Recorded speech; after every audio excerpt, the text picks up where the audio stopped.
Meus irmãos, quero novamente saudar os irmãos da paz do Senhor Jesus, amém? Por gentileza, pode se assentar, fiquem todos à vontade. Mais uma oportunidade, mais uma semana que Deus está nos dando, mais uma Santa Ceia, que a gente venha manter nas nossas mentes, nossas consciências, o sacrifício de Cristo, né? Eu quero trazer uma palavra para os irmãos, que eu lembro que eu preguei ela a primeira vez na minha vida, e que foi na nossa série de mensagens sobre o livro de Judas. Ainda foi na época da Rua Ariti, provavelmente faz aí mais ou menos uns 6 anos atrás, mas é um texto que eu estava relendo hoje, e eu quero trazer para os irmãos, amém? Então abra sua Bíblia no livro de Judas, o penúltimo livro da Bíblia, que só tem apenas um capítulo, e nós vamos ler os versículos 24 e 25, os dois últimos versos.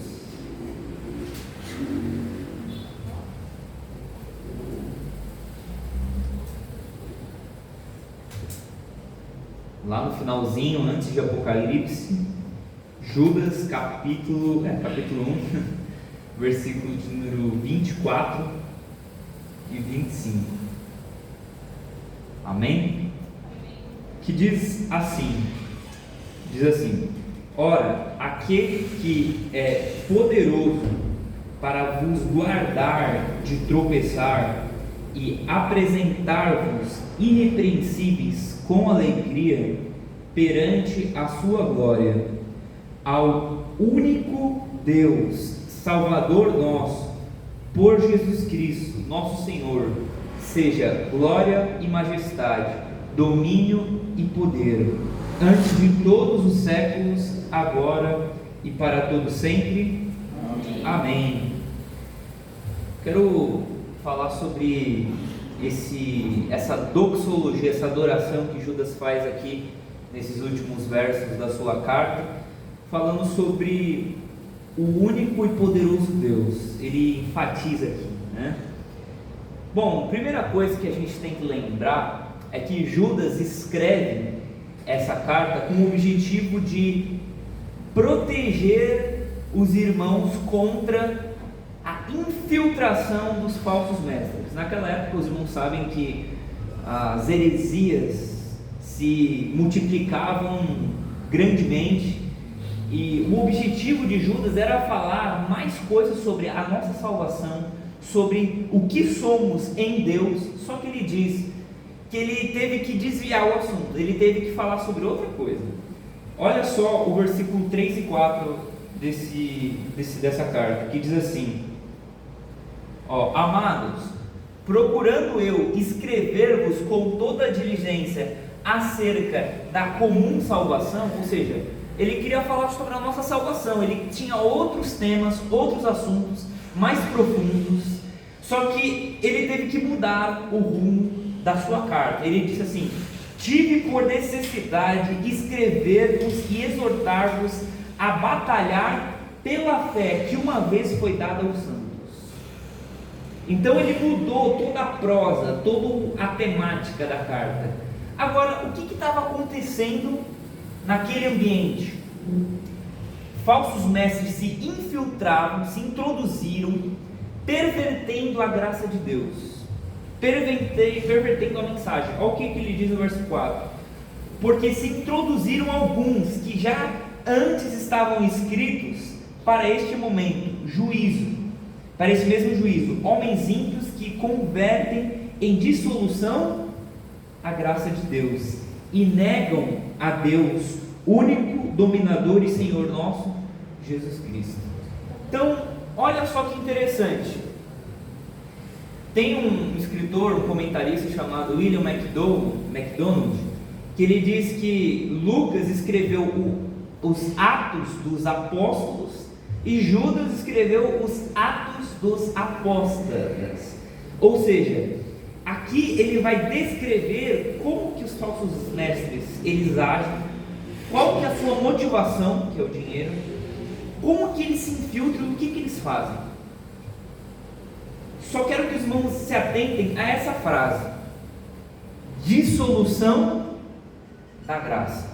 Agora vamos voltar para o versículo de número 24. Depois que ele fala sobre os falsos mestres, como que nós podemos proteger, ele chega aqui e ele dá uma das declarações mais lindas de toda a Bíblia. Eu acho que esse é um dos textos mais lindos da Bíblia Sagrada, se nós soubermos destrinchar um pouco ele. Olha o que ele diz assim: ora, aquele que é poderoso. O que eu acho interessante no Judas é que ele vai apresentar os atributos de Deus, só que ele tem uma maneira única de apresentar o atributo de Deus. Geralmente a gente fala do poder de Deus para conquistar coisas. Deus, ele vai me dar poder. Poder para quê? Para eu ter um carro legal, para eu mudar de vida. A gente associa muito o poder de Deus para mudar a nossa vida no campo material. Só que para o que Deus ele é poderoso aqui? Ele é poderoso para o quê? Se vocês perceberem, a expressão, ora, aquele que é poderoso, ocorre 3 vezes no Novo Testamento. A primeira vez em Romanos 16, a partir do versículo de número 25 ali, 26, Paulo ele vai dizer que Deus, ele é poderoso para confirmar segundo o meu evangelho, ou seja, Deus ele não apenas nos apresenta, nos revela o evangelho, mas ele nos confirma no evangelho, ele nos mantém, nos sustenta no evangelho. A segunda afirmação, ora, aquele que é poderoso, aparece em Efésios 3:20, um texto que é muito conhecido, que é, ora, aquele que é poderoso para fazer infinitamente mais, além daquilo que pedimos ou pensamos, segundo o seu eterno poder. Ou seja, Deus ele é poderoso para fazer mais do que a gente pede, do que a gente ora. E se vocês prestarem atenção, o pedido de Paulo ali é um pedido ousado, porque ele não pede coisas materiais.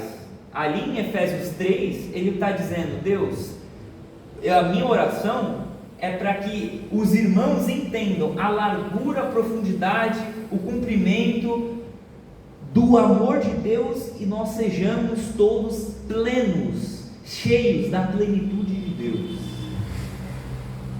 E ele está dizendo: olha, Deus ele não pode apenas fazer isso, como ele pode fazer infinitamente mais. Em outras palavras, a nossa mente não entendeu ainda o poder de Deus, não entendeu o amor dele. Tudo que você experimentou do amor de Deus, da vida cristã, você ainda não esgotou, você ainda não chegou ao topo, não transbordou ainda. Ou seja, Deus ele pode fazer muito mais, e pode revelar mais, pode te fazer conhecer mais.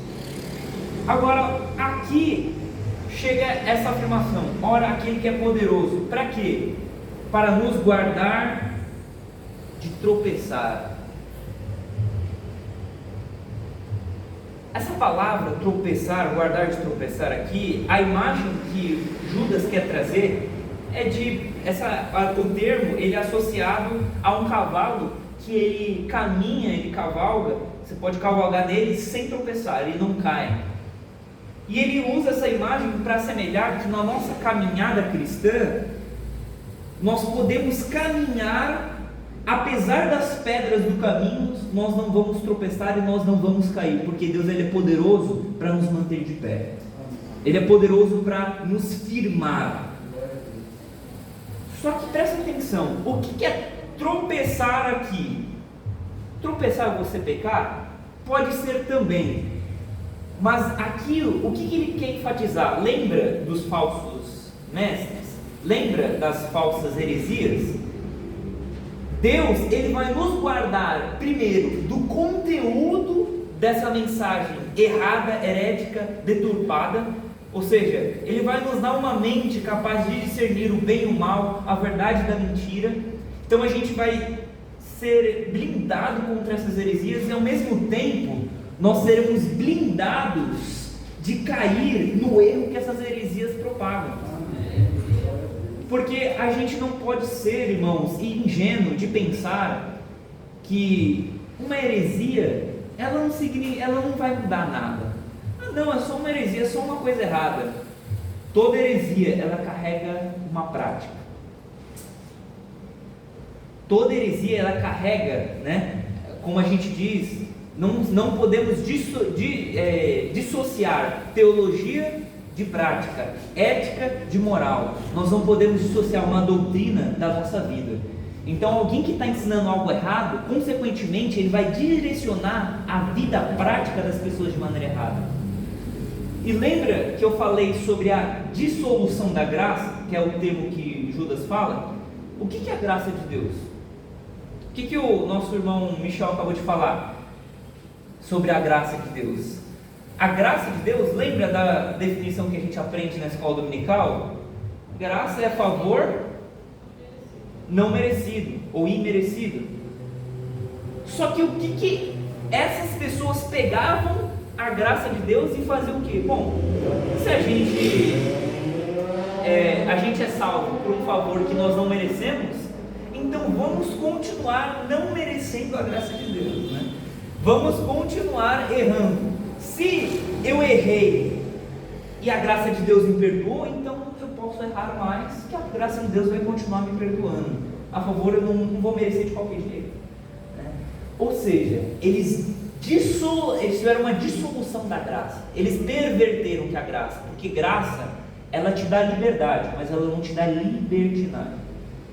Ela te dá uma maturidade. A graça de Deus nos tira das trevas e nos leva para a luz. Mas se eu quiser voltar para as trevas, a graça de Deus, ela não me leva para as trevas de novo. Eu era cego e passei a ver. Se eu voltar a ser cego, é por minha conta.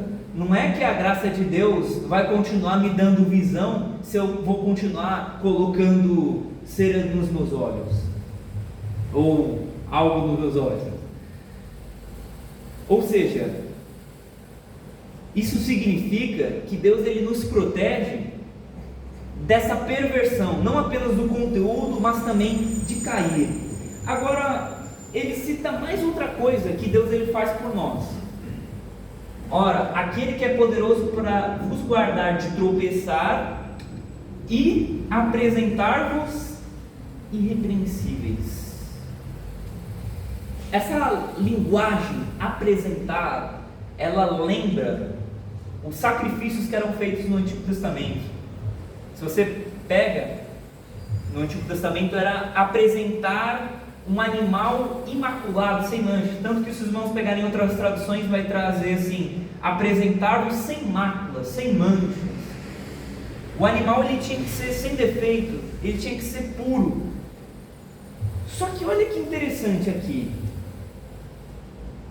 Deus, ele vai nos apresentar irrepreensíveis para quem? Para si mesmo. Deus é poderoso para nos apresentarmos irrepreensíveis diante da sua presença. Então Deus é aquele que planeja a nossa salvação, executa, e é aquele que nos traz a sua presença. Amém. É por isso que nós dizemos que é por Ele, é dele, por Ele e para Ele. Amém. Porque é Ele que planeja, Ele que nos salva e Ele que nos apresenta a si mesmo irrepreensíveis. Porque você conhece você conhece os seus pecados, as suas falhas, o que você pensa. O Michel acabou de falar aqui da nossa natureza e das nossas paixões pecaminosas, das nossas inclinações, das nossas taras, dos nossos vícios, das nossas manias, dos nossos hábitos. Você sabe quem você é. Paulo, por exemplo, ele diz em 1 Coríntios capítulo 1, que nós éramos loucos, fracos, vis, desprezíveis e que não são. Ele está falando de nós, e Deus escolheu esse tipo de gente como nós. Mas Ele é capaz, Ele é poderoso para, apesar de quem somos, apesar dos nossos deméritos, apesar dos nossos erros, nos limpar, nos lavar e apresentar diante deles irrepreensíveis. Por isso que nós cantamos que Ele vai nos fazer mais alvo que a neve. Ele vai nos limpar, levar-nos à Tua presença. Só que Ele vai fazer mais. Além de nos levar para a Sua presença de maneira irrepreensível, Ele vai fazer isso de maneira que nós sintamos alegria. Qual que era o sentimento que nós iríamos ter diante de Deus? Medo, pavor. Ou seja, eu sou pecador, eu sou um errante, e eu vou chegar diante de um Deus santo. Era para nós temermos, mas Deus, Ele é poderoso de não apenas nos guardar de tropeçar, não apenas de nos trazer irrepreensíveis, mas também nos de dar alegria na Sua presença. Então, o que eu acho legal, o que eu acho bonito nesse texto, é de como o poder de Deus opera de maneira maravilhosa para fazermos com que a gente nos achegue a Ele, a Sua presença, de maneira com alegria. A 1 João, capítulo de número 3, verso 2, João ele vai dizer que, ele diz assim: filhinhos, ainda não se manifestou quem haveremos de ser, o que haveremos de ser, mas quando Ele se manifestar, seremos semelhante a Ele, e assim como Ele é, o veremos. Amém. Então Ele vai nos trazer a Sua presença. Paulo diz em em 1 Coríntios, melhor dizendo, em 1 Coríntios 13, que nós conhecemos em parte. Nós conhecemos parte, em parte conhecemos, em parte profetizamos. Porém, quando vier aquele que é perfeito, o que é em parte será aniquilado, e nós conheceremos em plenitude, de maneira completa. Agora, olha só, versículo de número 25, ele vai dizer assim: ao único Deus. Ele já começa assim, né? Ao único Deus. E eu quero enfatizar esse único, porque na nossa fé, nós, desde a antiguidade, nós cremos e pregamos que Deus ele é único. Se a gente lembrar o Shema dos judeus, em Deuteronômio capítulo 6, versículo de número 4, diz: ouve, ó Israel, o Senhor nosso Deus é o único Senhor. Era o que eles pregavam e era o que eles apresentavam aos seus filhos. Jesus, ele vai dizer que a nossa salvação está atrelada a gente reconhecer Deus como único. João 17, 3, em que ele diz: e a vida eterna é essa, que conheçam a Ti, só por único Deus verdadeiro, e a Jesus Cristo, a quem Tu enviaste. Deus é o único. Deus é inigualável, é o único, A gente vive numa geração relativista. O que é isso? Não existe verdade absoluta, não existe segurança em uma verdade eterna, absoluta. Você tem sua verdade, eu tenho a minha verdade, e cada um vive da forma que é. Você tem o seu Deus, eu tenho o meu Deus, e qual Deus é verdadeiro? Os dois. Os dois são os deuses verdadeiros. Esse que é o mundo de hoje. Só que nós somos aqueles que, apesar do tempo, da era, do século, somos aqueles que continuamos dizendo: Deus, Ele é único. Deus, Ele é único. A Bíblia vai dizer no Salmo 115 que as outras pessoas, elas têm seus ídolos, seus deuses.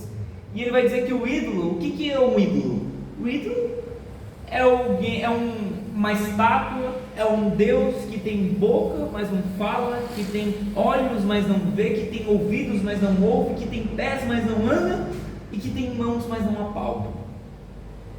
E ele diz: o nosso Deus é diferente. O nosso Deus não é assim o nosso Senhor, porque apesar dele não ter nenhuma dessas características físicas, ele ouve, ele fala, ele estende as suas mãos, ele anda na sua igreja.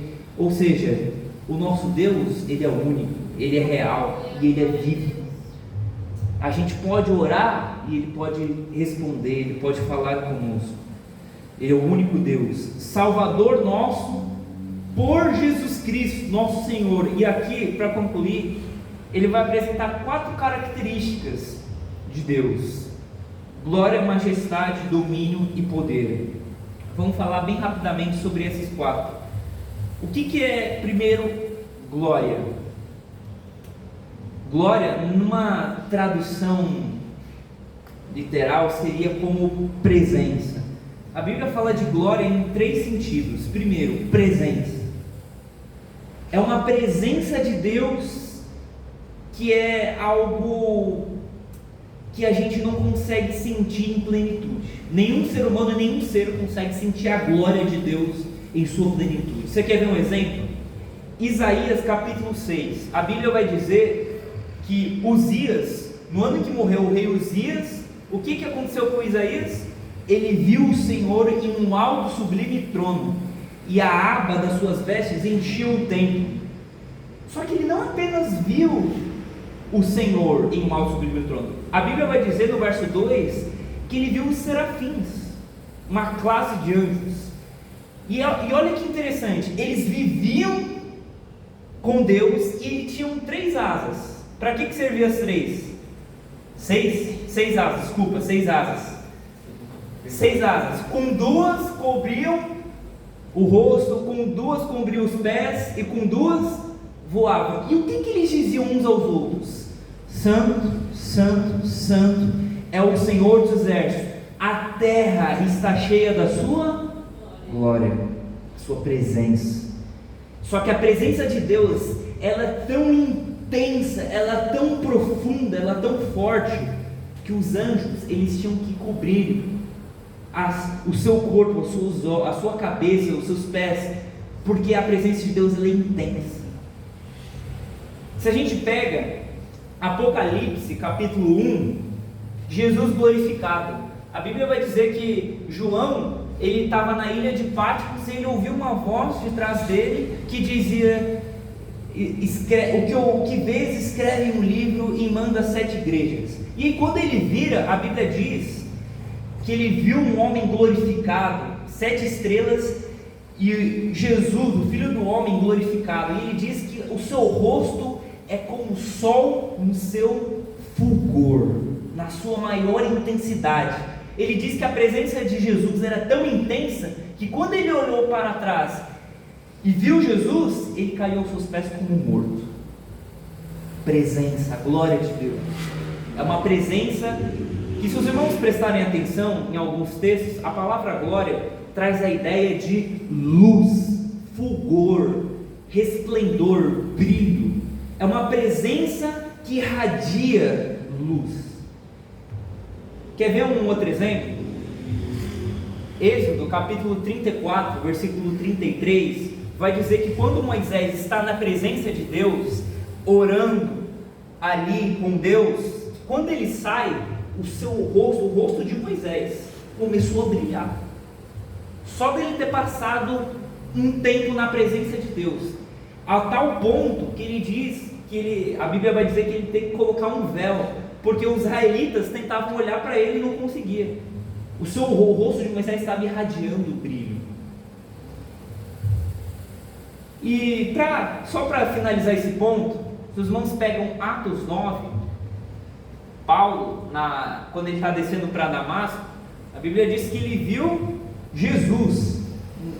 Por exemplo, em Atos 21, quando ele está recontando, ele vai dizer que ele viu Jesus. Em Atos 9 diz que ele viu uma luz. Então ele viu Jesus como um brilho, um resplendor, uma glória. Só que glória é mais do que presença e é mais do que brilho. Glória também significa boa reputação,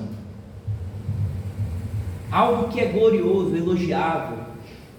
Quando a gente diz Deus, Ele merece toda a glória, a gente está dizendo que Deus ele merece todos os elogios, porque é a sua essência. Quem Ele é alguém que é santo, santo, santo, e por ser o que Ele é e fazer o que Ele faz, Ele merece glória, Ele merece todos os nossos elogios, e os nossos elogios inteiros não são capazes de descrever o quão glorioso Ele é.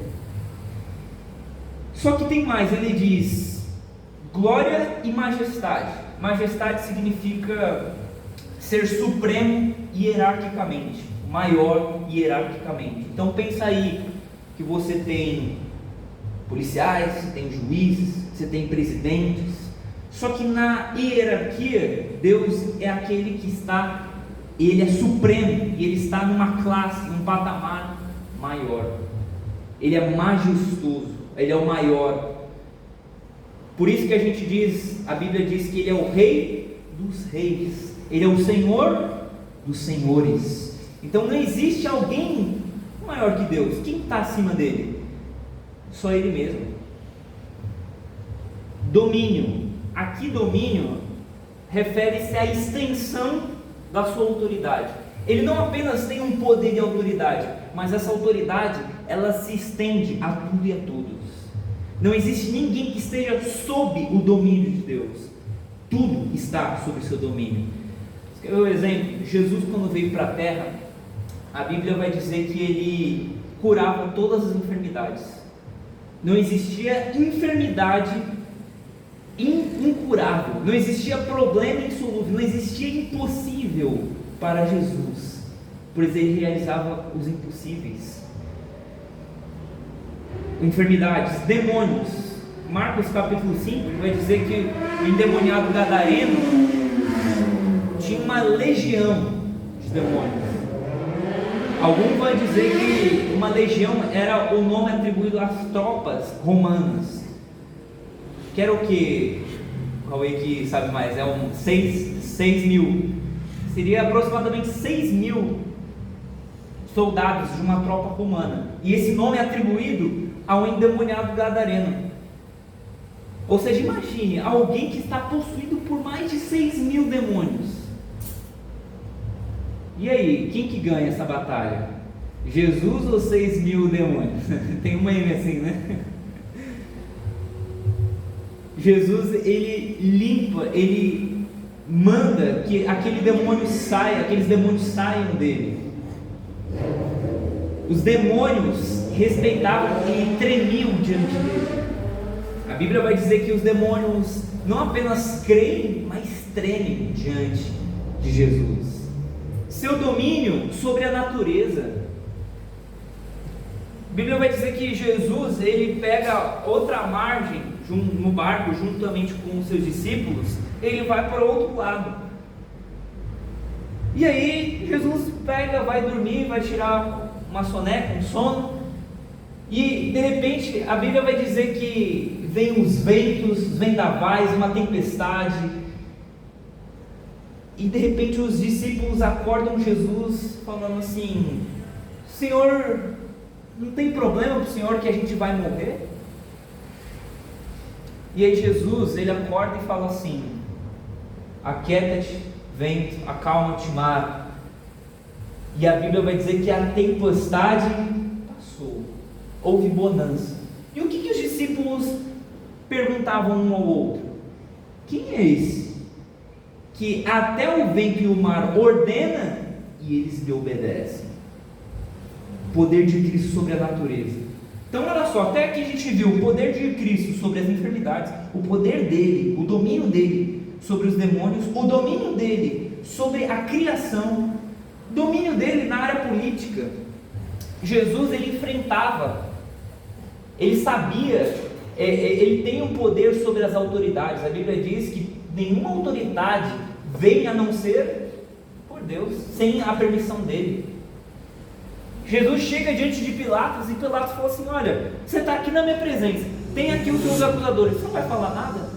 Ele diz: olha, o meu reino não é desse mundo, e nenhum poder você teria sobre mim se do alto não tivesse vindo.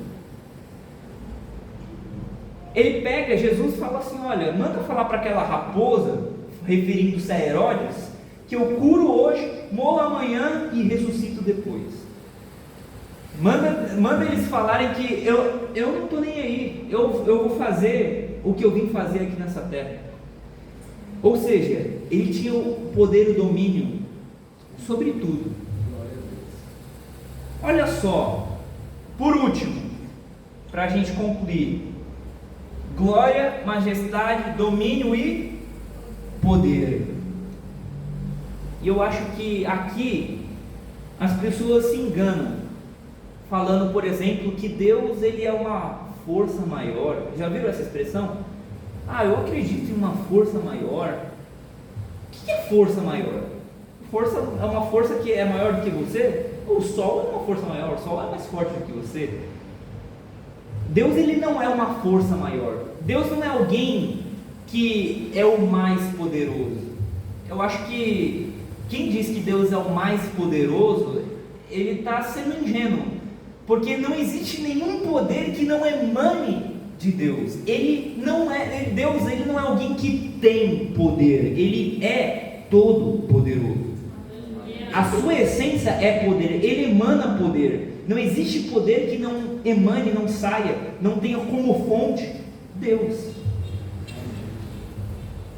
Agora você fala, que poder? Tudo que você imaginar, tudo que você quiser. A Bíblia diz, por exemplo, em Jeremias 32:17, assim: Senhor Jeová, tu criaste os céus e a terra com teu grande poder e glória, coisa nenhuma te é maravilhosa. O que é impossível? O que é difícil para Deus? Aí você pega Isaías 43:13. Ainda antes que houvesse dia, eu sou, e ninguém há que possa fazer escapar das minhas mãos. Operando eu, quem impedirá? Poder. E para concluir, o que a gente pode ver sobre isso? Tudo isso que a gente falou de Deus, das suas características, ela é desde quando e ela vai até quando? A Bíblia vai dizer que tudo isso é antes de todos os séculos. É antes de haver Mateus, antes de haver Cauê, antes de haver Pastor Carlos, antes de haver todos nós, antes de haver as eras, antes de haver história, antes de haver o mundo. Deus, ele já tinha e já era para ele todo domínio, majestade, glória e poder. Tudo isso já era dele, continua sendo dele agora e será para todo sempre. Nas palavras do autor aos Hebreus, Deus é o mesmo ontem, hoje e será eternamente. Nas palavras do apóstolo Tiago, em Tiago 1,17, ele diz que Deus é aquele que ele é o Pai das luzes e não há sombra de variação. Ele é o mesmo, ele não muda, e o seu poder, o seu domínio, sua majestade, sua glória, tudo nele não muda. Ele continua sendo merecedor de honra, glória e louvor. O que eu quero enfatizar com tudo isso, irmãos, é que Deus ele é poderoso para nos guardar, para nos apresentar diante dele irrepreensíveis e com alegria, e ele é esse ser inexplicável, inefável, que não cabe nas palavras, mas que, apesar de tudo isso, nós podemos ter experiências com ele. Judas, ele escreve essas palavras, sabe para quê? Para que a gente venha ter experiências com Deus, ter experiências com esse Deus que, embora seja esse Deus transcendente, altíssimo, que parece que ele é inalcançável, mas ao mesmo tempo ele é o Deus imanente, ele é o Deus Emanuel, Deus conosco, ele é o Deus que a gente pode conhecer por meio de Jesus. Ele é o Deus que se revela a sua face. Ele é aquele com quem a gente pode ter comunhão. Que a gente possa ter mais confiança em Deus, conhecê-lo mais Ele. Essa confiança vai permitir com que a gente não caia em heresias e ao mesmo tempo com que a gente se mantenha firme em nossa caminhada cristã. porque vocês sabem que é muito fácil na nossa caminhada a gente se desviar. É muito fácil. Gosto de uma frase do livro O Peregrino, do John Bunyan, que ele diz que é mais fácil você sair do caminho do que nele ele entrar quando você está fora. Então, que Deus ele nos permita ter essa confiança. Você não confia em quem você não conhece. Você confiaria em alguém desconhecido aí na rua que passasse, me traz seu carro aqui. Você não confia em quem você conhece. Agora, se você não conhece a Deus, como que você vai confiar nele?